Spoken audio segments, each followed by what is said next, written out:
As memórias de Antônia. O café da manhã naquela mesa familiar se transformou numa cena que ficaria para sempre gravada na minha memória. Eu, com apenas 9 anos, observava imóvel enquanto minha mãe sofria um desmaio repentino que assustou a todos. Foi naquele dia que percebi uma verdade dolorosa. Os perigos reais não têm garras nem presas afiadas. Eles compartilham nosso sobrenome e vivem sob o mesmo teto. Meu nome é Antônia Pereira dos Santos, hoje com 76 anos de idade. Por trás destes cabelos prateados e mãos marcadas pelo tempo, esconde-se uma jornada que poucos conhecem na pequena cidade de Águas Claras, no interior mineiro. Para os mais jovens, sou apenas a doceira da Praça Central, aquela senhora gentil que vende cocadas e doce de leite aos domingos, sempre oferecendo um sorriso caloroso e palavras de conforto. Quem me observa com atenção, porém, percebe que meu sorriso não alcança completamente os olhos. Carrego uma sombra antiga no olhar, vestígios de uma vida que começou em turbulência, mas que, gradualmente, com muita perseverança, consegui reconstruir. Compartilhar essa história mexe profundamente com meu coração. Por isso, peço seu apoio nos comentários.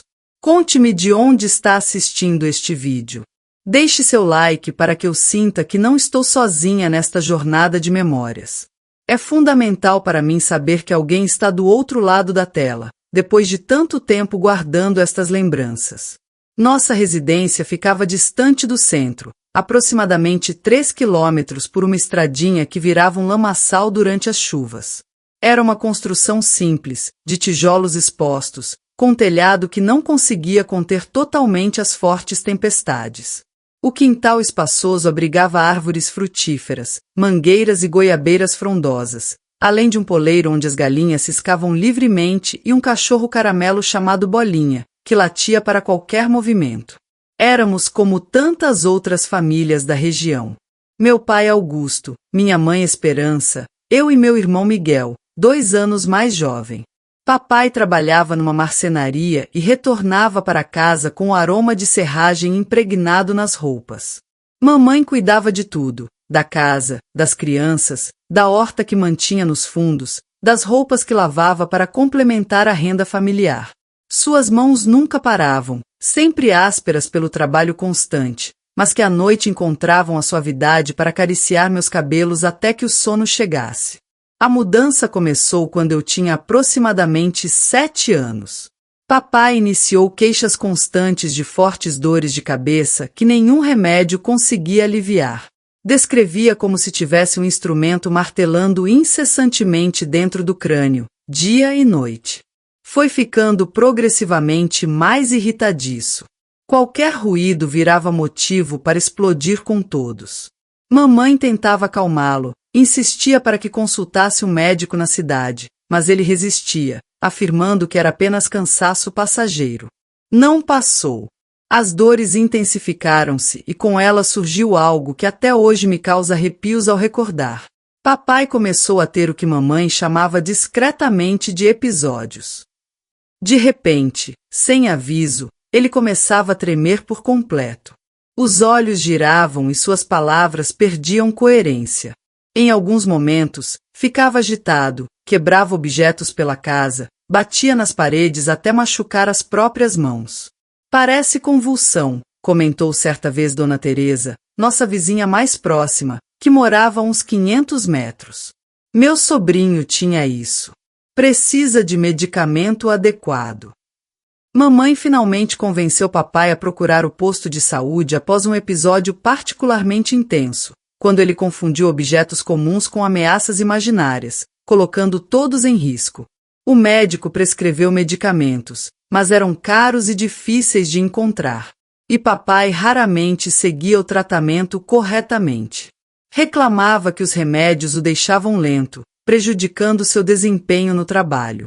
Lembro da mamãe disfarçando os comprimidos no café, tentando enganá-lo com boa intenção, mas papai percebia e ficava furioso. Está querendo me prejudicar? Gritava, derrubando tudo pela frente. Miguel e eu corríamos para nos esconder embaixo da cama, abraçados, tremendo de medo. Os episódios foram piorando. Papai começou a ver e ouvir coisas inexistentes, conversava com pessoas ausentes, discutia com vozes que só ele ouvia. Havia dias em que não reconhecia nenhum de nós. Chamava mamãe por outros nomes. Dizia que eu e Miguel éramos crianças estranhas que haviam entrado em sua casa. Mamãe fazia o possível para nos proteger. Quando percebia que um episódio estava prestes a acontecer, mandava-nos para a casa de Dona Teresa ou nos escondia no depósito dos fundos, onde guardávamos ferramentas e mantimentos. Ficam quiet in-house, sussurrava. Não façam barulho, independente do que ouvirem. E ouvíamos coisas perturbadoras, gritos, objetos quebrando, o choro abafado da mamãe, as acusações confusas do papai. Às vezes ele dizia que ela o estava traindo, que queria tomar seu dinheiro, que planejava coisas contra ele enquanto dormia. Numa dessas ocasiões, quando voltamos para casa após um episódio, encontrei mamãe sentada na entrada dos fundos, com um machucado no rosto que ela tentou esconder. Não foi nada, Antônia. Tropecei na quina da mesa. Eu sabia que não era verdade, mas fingi acreditar porque era mais fácil assim. A situação deteriorou-se a cada mês. Papai perdeu o emprego na marcenaria depois de ter um episódio no local de trabalho e entrar em confronto com um colega. Começou a se ausentar mais, misturando comportamentos inadequados com os medicamentos quando os tomava, o que apenas agravava tudo. As finanças ficaram comprometidas. Dependíamos cada vez mais do que mamãe ganhava lavando roupas e do que colhíamos da nossa horta. Por que não vamos embora, mãe? Perguntei certa noite após papai finalmente adormecer depois de um episódio onde vários utensílios da cozinha foram quebrados. Estávamos limpando a bagunça, tentando fazer o mínimo de ruído possível. Para onde iríamos, minha filha? Ela respondeu, com olhos cansados que pareciam muito mais velhos que seus 32 anos. Não tenho família viva, nem economias guardadas. E seu pai? Ele não é uma pessoa ruim, Antônia, é a condição que o afeta. Em algum lugar dentro daquela mente confusa, ainda existe o homem que amei, o pai de vocês. Eu queria acreditar nela, sinceramente queria. Ocasionalmente, em dias melhores, quando as dores davam trégua e ele seguia o tratamento corretamente, conseguíamos vislumbrar o pai de antes.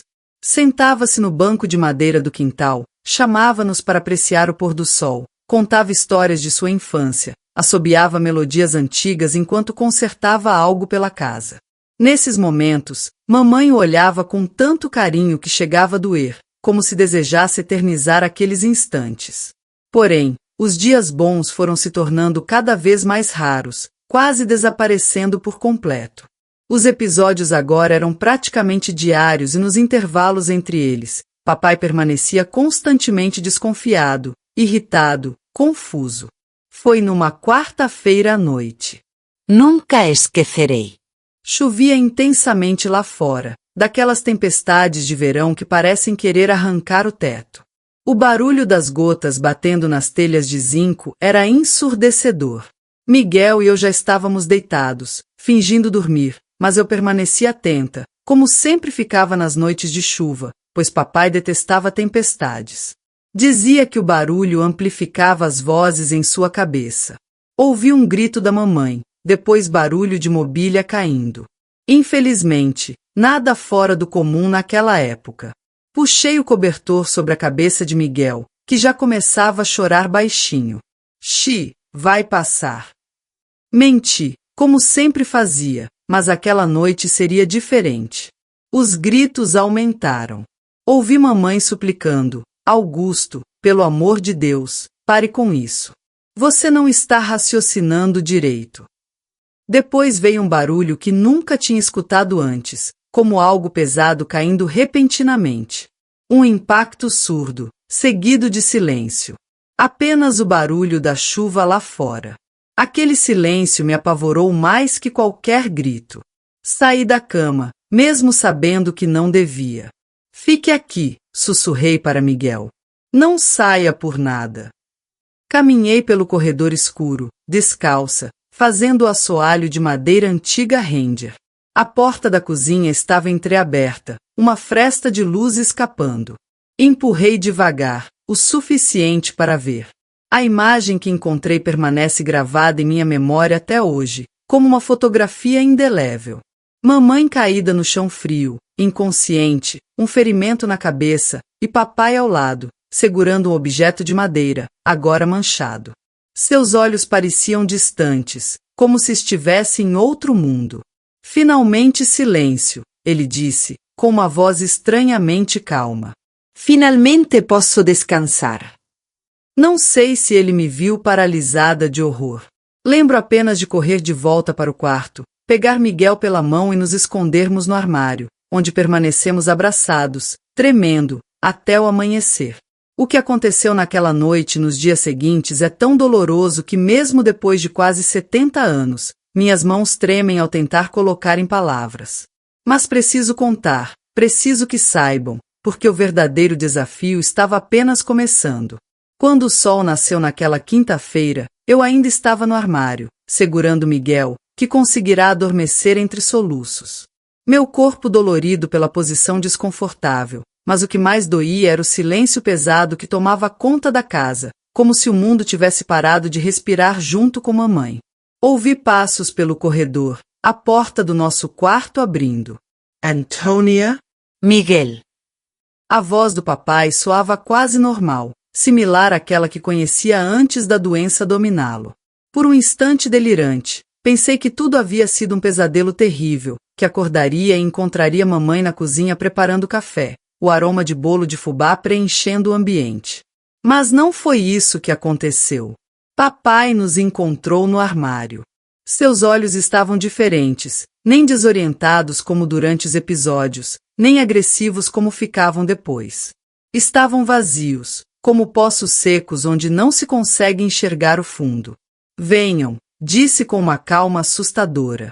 Precisamos organizar as coisas. Organizar as coisas como se pudesse reparar o irreparável. Como se pudesse reunir os fragmentos da nossa família despedaçada. Quando saímos do quarto, vi que ele já havia envolvido mamãe em um lençol. Havia marcas no piso da cozinha que ele tentará limpar. O cheiro de produtos de limpeza me deixou nauseada. Seu pai está doente, mas vai cuidar de vocês, ele disse, referindo-se a si mesmo na terceira pessoa, como se fosse outra pessoa. Talvez na mente dele fosse realmente. Não vamos comentar com ninguém o que aconteceu. Foi um acidente. Ela não estava bem. Vocês entenderam? Miguel começou a chorar novamente, baixinho. Papai segurou os braços dele com força. Entendo, menino? Ela não estava bem. Assenti rapidamente, puxando Miguel para junto de mim. Sim, papai. Entendimos. Naquela manhã, enquanto a chuva ainda caía lá fora, papai preparou um local no fundo do quintal, atrás do galinheiro. Colocou mamãe ali, sem despedidas formais, apenas envolta no lençol. Observamos da janela do quarto, incapazes de chorar, como se nossas lágrimas tivessem secado pelo medo. Nos dias seguintes, papai informou aos vizinhos que mamãe precisou viajar para cuidar de uma parente em Juiz de Fora. Ninguém questionou muito. As pessoas evitavam nossa casa devido ao comportamento instável do papai. Dona Teresa até ofereceu ajuda com as crianças enquanto mamãe estivesse ausente, mas papai recusou afirmando que poderia administrar tudo. A vida seguiu numa estranha normalidade perturbadora. Papai nos enviava para a escola, preparava refeições básicas, nada comparável ao cuidado da mamãe. Lavava nossas roupas de qualquer jeito. Às vezes parecia quase normal, como se tivesse melhorado da condição. Falava pouco, mas não tinha episódios intensos. Depois compreendi que ele havia interrompido completamente a medicação, mas também evitava comportamentos problemáticos. Era como se vivesse em realidade paralela, onde nada daquilo tinha ocorrido. As noites eram o pior momento. Eu deitava com Miguel em nossa cama, abraçados como sempre, mas agora sem o conforto de saber que mamãe estava no quarto ao lado. Em vez disso, sabíamos que ela estava no fundo do quintal, sob a terra úmida, sozinha na escuridão. Foi numa dessas noites, talvez 2 semanas depois, que ouvi a porta do nosso quarto abrir lentamente. Não era incomum papai verificar se estávamos dormindo, então fingi como sempre fazia. Mas dessa vez foi diferente. Senti o colchão ceder com seu peso ao sentar na beira da cama. Tão parecida com ela, sussurrou, tocando meu cabelo. O mesmo cabelo, os mesmos olhos.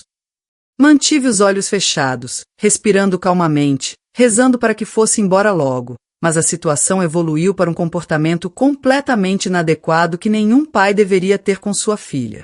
Naquela noite, algo em mim se rompeu irreparavelmente. Algo que nem todo o tempo do mundo conseguiu restaurar completamente. Aprendi uma lição que nenhuma criança deveria aprender. Às vezes, o perigo não apenas mora na sua casa, ele compartilha seu próprio sangue. As noites transformaram-se em um pesadelo recorrente. Eu tentava trancar a porta, mas ele removia a fechadura. Tentava ficar acordada, mas o cansaço vencia. Tentava protestar, mas ele ignorava, agindo como se aquilo fosse normal. Durante o dia, comportava-se como se nada tivesse acontecido, como se fossemos uma família comum, apenas sem a mãe. Miguel percebia que algo estava errado, mas era muito pequeno para compreender. Ele apenas sabia que a irmã que sempre o protegera agora chorava escondida e tremia quando o pai se aproximava. Comecei a enviar Miguel para dormir na casa de Dona Teresa sempre que possível, inventando desculpas. Pelo menos ele estaria seguro. Na escola, meu desempenho despencou. A professora chamou papai para conversar, preocupada com minha mudança repentina. Ela estava sempre sorrindo. Agora não fala com ninguém. Aconteceu algo, seu Augusto? É a ausência da mãe, ele respondeu, com uma expressão perfeitamente ensaiada de pai preocupado. Estamos todos sentindo muito. A parente dela está em situação delicada. Vai demorar para retornar. A professora acreditou. Claro. Quem suspeitaria daquele homem de aparência respeitável, cuidando sozinho dos filhos? Tentei contar uma vez para Dona Teresa. Meu pai faz coisas inapropriadas comigo à noite, consegui dizer, com voz quase inaudível. Coisas que não deveria. Ela me olhou com compaixão, mas também com desconfiança. Menina, não invente histórias. Seu pai tem problemas de saúde, faz coisas confusas às vezes, mas não é disso que está falando. Isso é algo que viu em algum lugar e está confundindo. Depois disso, não tentei mais. Quem acreditaria numa menina de 9 anos contra a palavra de um adulto? Os meses se arrastaram, cada dia parecendo interminável. Comecei a perder peso, ter pesadelos terríveis, ficar sobressaltada quando alguém me tocava, mas ninguém percebeu, ou se percebeu, preferiu ignorar. Numa das noites mais sombrias da minha vida, quando papai estava particularmente difícil, tomei uma decisão. Não podia continuar vivendo assim. Não podia permitir que aquela situação afetasse também Miguel quando crescesse um pouco mais. Não podia permitir que aquele homem, que um dia chamei de pai, destruísse o que restava da nossa família. Naquela madrugada, enquanto ele finalmente dormia, o ronco alto ecoando pela casa, levantei-me silenciosamente. Minha decisão estava tomada. Se ninguém me ajudaria, teria que ajudar a mim mesma. No armário da cozinha, bem no fundo, estava um frasco de produto tóxico que papai usava para controlar pragas. Tinha um símbolo de advertência na frente para alertar sobre o perigo. Mamãe sempre guardava longe do nosso alcance, temendo que mexêssemos acidentalmente. Segurei o frasco nas mãos pequenas e trêmulas, sentindo o peso do que considerava fazer. Tinha 9 anos, mas já não era mais criança. A infância tinha ficado para trás naquela noite de chuva, quando mamãe nos deixou. O plano era simples. Papai tomava café preto todas as manhãs, forte e com muito açúcar. O sabor amargo do produto se disfarçaria ali. Bastaria uma quantidade suficiente e tudo acabaria. Eu e Miguel correríamos para a cidade. Diríamos que ele teve um de seus episódios, que caiu sozinho. Ninguém duvidaria. Todos conheciam sua condição instável. Mas enquanto estava ali, produto na mão, algo extraordinário aconteceu. Tive a sensação de que mamãe estava ao meu lado. Quase podia sentir o aroma do perfume simples que ela usava aos domingos para ir à igreja. Uma voz interior disse: "Não é assim que se resolve, filha." Não sei se foi realmente uma presença espiritual, se foi minha própria consciência ou apenas o medo das consequências. Sei que devolvi o produto ao armário e retornei para o quarto, chorando silenciosamente. Mas aquela noite não foi em vão. Mesmo não tendo coragem de seguir com o plano extremo, algo despertou dentro de mim. A determinação de lutar, de sobreviver, de encontrar outra alternativa. Não seria vítima para sempre. Precisava ser inteligente, paciente e aguardar o momento apropriado. E o momento chegou mais rápido do que esperava, de uma maneira que jamais poderia prever. Na manhã seguinte, acordei com uma ideia diferente. Não precisava de recursos extremos. Bastava a verdade que estava oculta em nosso quintal. Naquela manhã levantei-me diferente. Havia uma clareza interior que não sentia há meses. Enquanto preparava o café, olhando pela janela da cozinha para o local onde mamãe estava, decidi que a verdade seria minha defesa.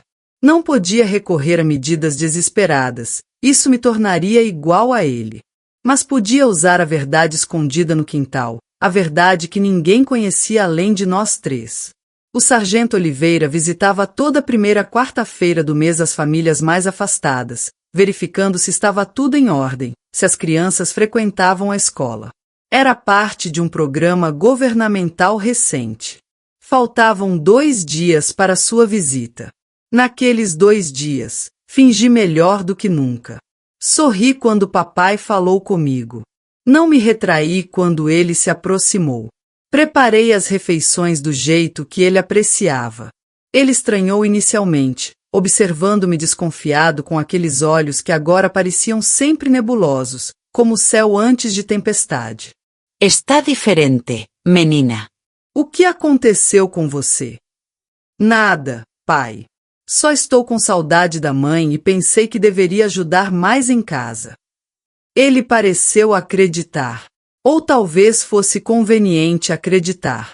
À noite, quando veio ao meu quarto, permiti que fizesse o que queria sem resistir, contendo o choro e o desconforto, pensando apenas nos 2 dias que faltavam, na libertação que viria. Quando o sargento Oliveira chegou naquela quarta-feira, montada em seu cavalo castanho, eu estava esperando no portão. Tinha enviado Miguel para ficar na casa de Dona Teresa desde cedo, dizendo que ajudaria papai a limpar o galinheiro e ficaria um cheiro desagradável. Bom dia, seu Oliveira, cumprimentei, tentando parecer o mais normal possível. Bom dia, pequena. Seu pai está? Está sim, mas está dormindo ainda. Teve um episódio ontem à noite. O remédio o deixa sonolento. O sargento assentiu compreensivamente. Todos conheciam os episódios do meu pai. Posso mostrar algo ao senhor? Perguntei, o coração batendo tão forte que pensei que ele poderia ouvir. É um segredo, mas o senhor precisa ver. Que tipo de segredo, menina? É sobre minha mãe. Ela não foi para Juiz de Fora visitar parente algum. A expressão do sargento mudou. Ficou séria, atenta. Ele desceu do cavalo. O que está querendo dizer? Venha comigo, por favor. Guiei-o até os fundos do quintal, atrás do galinheiro. O local onde mamãe estava tinha um pequeno monte de terra ainda visível, apesar do tempo transcorrido. Apontiai silenciosamente. O que há aqui, menina? Minha mãe, minha avó saiu firme, apesar das lágrimas que começavam a escorrer. Papai a machucou gravemente numa noite de chuva, com um golpe na cabeça. Eu vi. O sargento empalideceu, olhou para mim, depois para o monte de terra, novamente para mim. Tem certeza do que está dizendo? É uma acusação muito séria. Tenho. Ele a colocou aqui. Envolveu num lençol florido, aquele que ela adorava. Se o senhor verificar, verá que é verdade. Não vou descrever detalhadamente o que aconteceu depois. Como investigaram e confirmaram o ocorrido, identificando mamãe pelo colar de contas azuis que ela nunca tirava, presente da avó dela. Como papai acordou com o movimento e saiu correndo da casa, gritando que as vozes tinham ordenado suas ações, que não era responsável. Como foi encontrado 3 dias depois, escondido numa gruta próxima ao rio, delirante e falando sozinho. Como confessou tudo, não apenas o que aconteceu com mamãe, mas também seu comportamento inadequado comigo nas noites escuras. Como alguns homens da cidade queriam fazer justiça por conta própria antes que a polícia o levasse. O importante é que ele foi detido e nunca mais retornou. Soube anos depois que faleceu na prisão após um conflito com outros detentos que descobriram seu comportamento com a própria filha. Não senti nada quando recebi a notícia, nem alívio, nem tristeza. Apenas um vazio, onde antes havia tanto medo e revolta. Eu e Miguel fomos morar com tia Leonor, irmã do pai que nem sabíamos existir. Ela residia em Belo Horizonte, era solteira, trabalhava como enfermeira num hospital grande. Nunca tinha desejado filhos, mas nos recebeu de braços abertos, como se tivesse esperado a vida toda por nós. Família é família, disse quando chegamos. 2 crianças assustadas, de mãos dadas, com poucos pertences cada um. Vocês pertencem a mim agora. Tia Leonor era diferente de qualquer pessoa que já tínhamos conhecido. Usava calças em vez de vestidos, dirigia seu próprio veículo, trabalhava fora e expressava suas opiniões sem receio. No interior, as mulheres comentavam que era avançada demais, que isso explicava porque não tinha se casado, mas para mim ela era exatamente o que precisávamos. Nos primeiros meses, tive pesadelos quase todas as noites. Acordava gritando, suando frio, as memórias me perseguindo na escuridão. Tia Leonor nunca perdeu a paciência.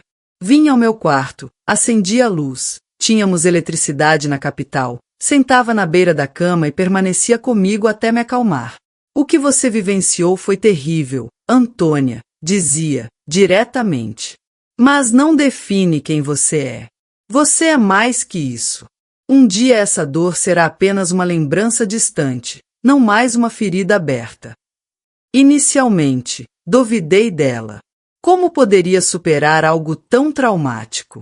Como poderia ter uma vida normal depois do que presenciei e vivi? Mas tia Leonor era persistente. Matriculou-me numa escola de qualidade, conseguiu acompanhamento psicológico, algo desconhecido no interior. Incentivou-me a explorar outras atividades além dos estudos, natação, música, artes plásticas, qualquer coisa para ocupar mente e corpo, para construir novas memórias que se sobrepusessem às antigas. Você precisa aprender a viver plenamente, menina, não apenas sobreviver. Com o tempo, os pesadelos se tornaram menos frequentes. Comecei a sorrir novamente, fazer amizades na escola, olhar no espelho sem sentir vergonha da minha imagem. Miguel também prosperou na capital. Logo estava correndo pelas ruas com os garotos do bairro, jogando futebol, retornando para casa com os joelhos esfolados e 1000 histórias para contar. Aos 15 anos, decidi que queria ser professora. Lembrei-me da minha professora no interior, Dona Carmen, que percebeu que algo estava errado comigo, mas não soube como intervir. Pensei em quantas crianças deviam enfrentar situações difíceis em silêncio, sem ninguém para estender a mão. Queria fazer diferença na vida dessas crianças. Tia Leonor apoiou minha decisão e me ajudou a ingressar na escola normal. Foram anos desafiadores, mas gratificantes. Aos 18 anos, já lecionava numa escolinha de bairro para crianças da pré-escola. Ver aqueles rostinhos iluminarem-se quando aprendiam algo novo era como um bálsamo para minha alma ferida. A vida seguiu seu curso. Miguel formou-se em medicina, orgulhando tia Leonor. Conheci Pedro numa festa da escola onde lecionava. Ele era pai de um dos meus alunos, viúvo recente, com um menino de 5 anos para criar sozinho. Começamos conversando sobre os desafios da educação infantil, depois sobre música, literatura, e quando percebi, estávamos namorando. Foi difícil para mim. Mesmo depois de tantos anos, a proximidade masculina ainda despertava memórias que preferia esquecer. Pedro percebeu meu desconforto e foi paciente, respeitoso. Quando finalmente compartilhei com ele meu passado, chorou comigo, segurando minhas mãos delicadamente. Nada disso importa para mim, afirmou. O que importa é quem você é hoje, Antônia, e você é a mulher mais resiliente e amorosa que já conheci. Casamos num domingo de primavera de 1970. Eu tinha 24 anos e sentia como se estivesse realmente começando a viver pela primeira vez. Pedro, seu filho Guilherme e eu formamos uma família que nunca imaginei que poderia ter. 3 anos depois, tivemos nossa filha Maria Clara, uma menina de cabelos cacheados e sorriso contagiante, que se tornou o centro do nosso universo. Ao segurar minha filha recém-nascida nos braços, prometi a ela o que ninguém conseguiu me assegurar, que estaria sempre protegida, que seria sempre amada, que nenhuma sombra jamais alcançaria enquanto eu vivesse. A decisão que tomei quando criança, usando a verdade como instrumento contra meu pai, não foi o fim da minha história. Foi apenas o começo de uma jornada extensa de recuperação, reconstrução e, finalmente, de uma vida plena que ninguém poderia ter previsto para aquela menina amedrontada do interior mineiro. Às vezes, quando fecho os olhos, ainda vejo mamãe naquela noite fatídica. Ainda sinto o peso do papai sentando na beirada da minha cama, mas essas memórias não têm mais o poder que possuíam antes. São fantasmas de um passado que não pode mais me ferir. A verdadeira justiça não foi a prisão ou falecimento do meu pai. Foi eu ter conseguido viver, amar, construir uma família saudável, interromper o ciclo de sofrimento que poderia ter me consumido. Foi descobrir que mesmo das experiências mais dolorosas podem nascer novas possibilidades. Os anos passaram, meus filhos cresceram e muitas transformações ocorreram no Brasil e no mundo. Quando olho para trás, vejo uma existência repleta de altos e baixos, como qualquer outra. Mas as marcas do passado nunca me abandonaram completamente. Pedro foi um esposo exemplar, um homem íntegro que me ajudou a reconstruir minha confiança nos outros e em mim mesma. Permanecemos juntos por 35 anos, até que um problema pulmonar o levou em 2005. Foram anos bons, apesar das dificuldades normais de qualquer união. Criamos nossos filhos com afeto e consideração, valores que aprendi com minha mãe nos poucos anos que convivi com ela e com tia Leonor. Guilherme, o filho que Pedro trouxe para nossa família, tornou-se tão meu quanto se tivesse nascido de mim. Formou-se engenheiro, casou-se jovem e me deu 3 netos que são minha alegria. Maria Clara, minha filha biológica, seguiu meus passos e tornou-se professora, mas foi além. Hoje dirige uma escola para crianças carentes na periferia de Belo Horizonte. Miguel, meu irmão, construiu carreira como médico pediatra. Sempre comenta que escolheu cuidar de crianças por minha causa, porque cuidei dele quando ninguém mais podia. Mesmo com uma vida aparentemente realizada, carregava um segredo que pesava internamente. Durante décadas, ninguém além de Pedro, tia Leonor e Miguel sabia o que tinha acontecido naquela casa do interior. Nem meus filhos, nem meus colegas de trabalho, ninguém. Para que reviver essas memórias dolorosas, Antônia? Dizia tia Leonor quando o assunto surgia entre nós. O passado ficou para trás. Mas não ficou. Não completamente. O passado tem uma maneira peculiar de nos alcançar quando menos esperamos. Eu tinha 50 anos quando tive o primeiro colapso. Estava lecionando para o 3º ano primário quando um aluno novo chegou. Um menino franzino, de olhos apreensivos, com marcas no braço. Olhei para aquelas marcas e repentinamente não estava mais na sala de aula. Estava de volta àquela casa no interior, revivendo momentos difíceis. Desmaiei diante da turma. Quando recuperei a consciência na enfermaria da escola, percebi que precisava enfrentar o que tinha guardado por tanto tempo. Não podia continuar fingindo que aquela menina assustada não fazia parte da minha identidade. Foi quando iniciei terapia já na meia-idade. A psicóloga DRA. Helena tinha metade da minha idade, mas uma sabedoria que me impressionou desde o primeiro encontro. O trauma não desaparece com o tempo, Dona Antônia, explicou. Ele permanece registrado no corpo, na memória. Mas podemos aprender a conviver com ele de forma saudável. Nos anos seguintes, acessei memórias que tinha reprimido. Chorei lágrimas que pensava terem secado décadas atrás. Enfrentei sentimentos complexos em relação à minha mãe por não ter me protegido melhor, ao meu pai por ter destruído nossa família, ao destino por ter permitido tudo aquilo. Esses sentimentos fazem parte do processo, dizia a doutora Helena. Não precisa sentir vergonha deles. Gradualmente fui compreendendo que meu pai era uma pessoa com sérios problemas de saúde mental, não apenas alguém cruel, que minha mãe fez o melhor possível com os recursos que tinha, que eu mesma, uma criança de 9 anos, não poderia ter agido diferentemente. O perdão não veio facilmente, nem de uma vez. Veio aos poucos, como gotas que gradualmente preenchem um recipiente. Primeiro perdoei minha mãe, depois a mim mesma. Meu pai foi o mais difícil. Às vezes acho que ainda estou nesse processo. Aos 60 anos, tomei uma decisão que mudaria novamente o rumo da minha vida. Resolvi compartilhar minha história com meus filhos. Maria Clara chorou durante o relato. Guilherme permaneceu em silêncio, o olhar fixo num ponto distante, como se tentasse processar a informação.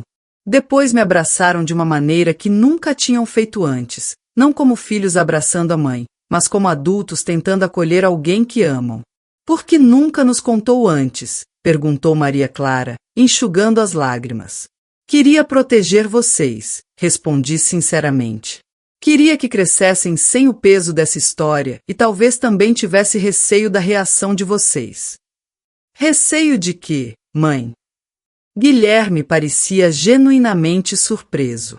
A senhora foi vítima de circunstâncias terríveis, uma sobrevivente. Aquela palavra, sobrevivente, ecoou em mim por dias. Nunca tinha me considerado assim. Sempre fui a vítima, a coitada, a que carregava cicatrizes invisíveis. Mas sobrevivente, isso representava algo positivo, algo forte. Após essa conversa, algo transformou-se internamente. Comecei a falar mais abertamente sobre minhas experiências. Não indiscriminadamente, claro, mas para pessoas que poderiam beneficiar-se ao ouvir que é possível reconstruir uma vida após grandes adversidades. Participei de grupos de apoio para mulheres em situações vulneráveis. Realizei palestras em escolas sobre sinais de alerta em crianças. Tornei-me voluntária numa instituição de acolhimento para crianças em situação de risco. A cada história compartilhada, a cada mão que apertava, o peso que carregava parecia diminuir, não porque estivesse esquecendo, mas porque estava ressignificando aquelas memórias dolorosas. Elas não eram mais apenas a história da menina que sofreu, eram um testemunho da mulher que superou e decidiu ajudar outras a superarem também. Aos 70 anos, quando já estava aposentada da docência, mas ainda ativa no voluntariado, recebi um convite inesperado. Uma jornalista desejava entrevistar pessoas resilientes para um documentário. Meu nome havia sido sugerido por uma das coordenadoras da instituição de acolhimento. Meu impulso inicial foi recusar. Era uma coisa compartilhar minha história em pequenos grupos. Outra completamente diferente era fazê-lo para uma câmera, para desconhecidos assistirem. Mas então reflete sobre quantas pessoas poderiam beneficiar-se, quantas crianças poderiam ser ajudadas se mais pessoas estivessem atentas aos sinais. Vou participar, disse a Pedro naquela noite. Mesmo anos após sua partida, ainda conversava com ele antes de dormir. Acho que chegou o momento de trazer essa história completamente à luz. A entrevista foi desafiadora. Reviver tudo detalhadamente diante de estranhos com equipamentos apontados para mim foi uma das experiências mais intensas que já vivi. Mas quando concluí, senti um alívio tão profundo que quase me ergui da cadeira. O documentário Caminhos de Superação recebeu reconhecimento. Foi exibido em instituições educacionais, universidades, delegacias especializadas. Recebi centenas de mensagens de pessoas que se identificaram com minha história, que encontraram coragem para buscar ajuda após me ouvirem falar. Uma dessas cartas marcou-me profundamente. Era de uma senhora de 85 anos que escrevia com letra trêmula. Querida Antônia, nunca revelei a ninguém o que vivenciei quando tinha 12 anos. Carreguei esse segredo por 73 anos, acreditando que partiria com ele. Depois de assistir seu depoimento, compartilhei com minha filha. Foi como remover um peso imenso. Obrigada por me dar coragem. Chorei ao ler aquelas palavras. Reflete sobre como o silêncio nos aprisiona, como guardamos segredos acreditando estar nos protegendo, quando na verdade estamos apenas alimentando o sofrimento. Agora, aos 76 anos, sentada nesta cadeira na varanda da minha casa, observando a movimentação de Belo Horizonte, tão diferente daquela estradinha da minha infância, percebo que minha história não é apenas sobre dor e superação. É sobre a importância da verdade, mesmo quando difícil. É sobre romper o silêncio que protege os agressores e aprisiona as vítimas. O que vivi acontece ainda hoje com milhares de crianças no Brasil e no mundo. Crianças que, como eu, não têm voz, não têm para onde recorrer, não têm quem acredite nelas. Crianças que vivem em ambientes que deveriam ser seguros, mas que se tornaram prisões de medo. Se você está me assistindo agora e é uma dessas crianças, quero que saiba, não é sua culpa. Nunca foi. Você merece proteção, afeto, respeito. Sua voz importa, sua história importa. Não desista de buscar ajuda até encontrar alguém que acredite em você. E se você é um adulto que enfrentou situações adversas na infância e ainda carrega esse segredo, saiba que nunca é tarde demais para iniciar a cura dessas feridas. O silêncio só protege quem o machucou. Sua história, por mais dolorosa que seja, pode ser a luz que guia outra pessoa para fora da escuridão. A velhice tem uma maneira curiosa de trazer à tona memórias que julgávamos esquecidas. Agora, aproximando-me dos 80 anos, sinto o passado manifestando-se com renovada intensidade. É como se o tempo, ao invés de diluir as lembranças, as refinasse, deixando apenas a essência, às vezes doce, frequentemente amarga, mas sempre intensa. Meus netos costumam perguntar como consegui superar tudo o que vivenciei.